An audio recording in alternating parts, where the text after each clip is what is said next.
İsa aleyhissalam bilesizler Иисус deydi христианствода.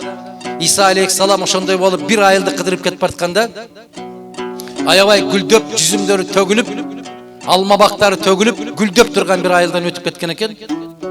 Билесиздер сиздер ааламдагы дүйнөдөгү эң кедей адам бул İsa aleyhissalam. Кедейлердин атынан биринчи бейишке кирчүү дагы ушул İsa aleyhissalam. Кедейлер түшкө чейин кирет дейт, байлар түштөн кийин кирет дейт.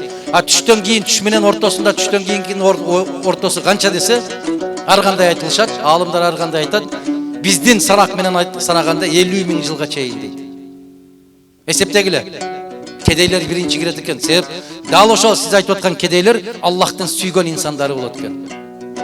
Аларга ошол сыноолорду берет экен. Ошол кедейлерге бир аз тыйындан кысып коет экен. Ар кандай азгырыктарга азгырылбастан бейишке татыктуу болсун деп. Байларга ушундай байлыкты берип коет экен. Ошол байлыгына чиренип, тозокко татыктуу болсун деп ушундай кылып сынайт экен. Байларга эч качан көз артпагыла. Алардын мазабы бул дүйнөдө да, ал дүйнөдө да бар. Түндө сиз сыяктуу болуп уктай албайт. Акыретте сиз сыяктуу болуп рахатка бата албайт. Аллах ушунан сактасын. Келиңиздер ушуга чыдайлы. Мына ошол İsa aleyhissalam кетип баратканда бата берип кетиптир. 2 жылдан кийин кайра артка келип, ошол айылдан өтүп баратса, бүтүндөй чаң тозуган, бак-дарактар куураган, элдин маанайы чөгүңкү, эч кимге мындай бир жакшы сөз айтканга көңүлү жок. Ошондо бирөө сураптыр: "Я Аллахтын элчиси, 2 жыл башта өтүп кетип баратканыңда ушундай гүлдөп турган бак элек. 2 жылда жерибиз ушундай болуп куну качты. Эмне үчүн ушундай болду десе, İsa aleyhissalam айткан экен: "Айылыңарга бирөө жаңы келип кошулдубу" деп. Десе, "Ооба, бирөө жаңы көчүп келген. Ким?" Тиг айылдын четиндеги турган ошол үй, ошол бейнамаз экен. Ошонун бир инсандын бейнамаздыгынан бүтүндөй айыл ошондой болуп дарактар куурап кыйынчылыкка калган экен. Эми биздин Кыргызстанды алып көрүңүздөр. Канча киши арам тамак жеп атат. Канча киши алдап жеп атат. Канча киши зөөкүрдүк менен бирөөнүн бир нерсесин тартып алып жеп атат. Канча жетим, канча жесир күндө ыйлап атат.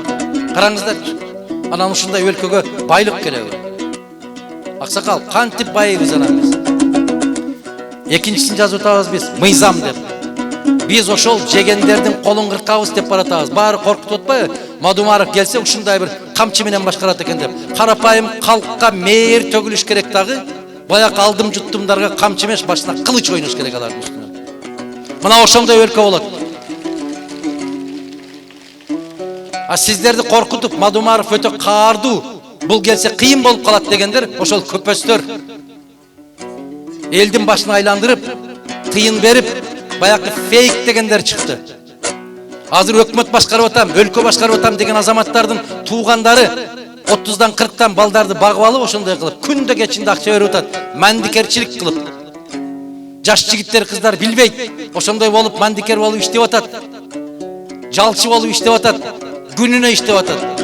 Мадумаровдун аркасынан 10 жалганды жазсаң, маскарлап күлсөң, 10 000 сом аласың күндө кечинде. 30 күндө 30 000 сом иштеп таап атат алар. Бирок ал жаштар билбей атат арам акчага иштеп атканын. Бир аксакал айтты, эртеден кечке чейин сенин күнөөңдү жууп атат деп. Амин, ошондой болгон болсун. Биз баарыбыз күнөөкөр кул пендебиз.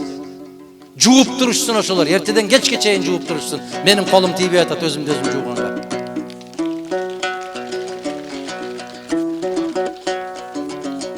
Эмнеге ошол байыган инсандар иш ордун ачпайт деп. Тойканаларды ким курат анда? Казинолорго даярданып отурушат азыр, акчасын баарын басып, катта уруксат берип берсе, ошо казинолорду мен биринчи салсам деп. Биздин Кыргыз касиеттүү жерибизде казинонун жыты да болбош керек. Биз ошон үчүн күрөшөбүз. Казино менен ойноп, канча балдар жан кыйганын билебиз биз Бишкекте.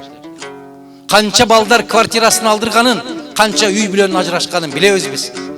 Канча аялдар, жаш келиндер сыздап көчөдө калганын билебиз. Канча энелер ыйлап келгенин билебиз биз.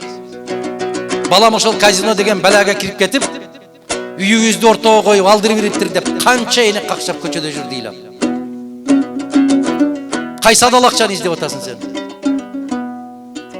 Биз муну токтотобуз, Кудай кааласа. Эч кандай казино курулбайт.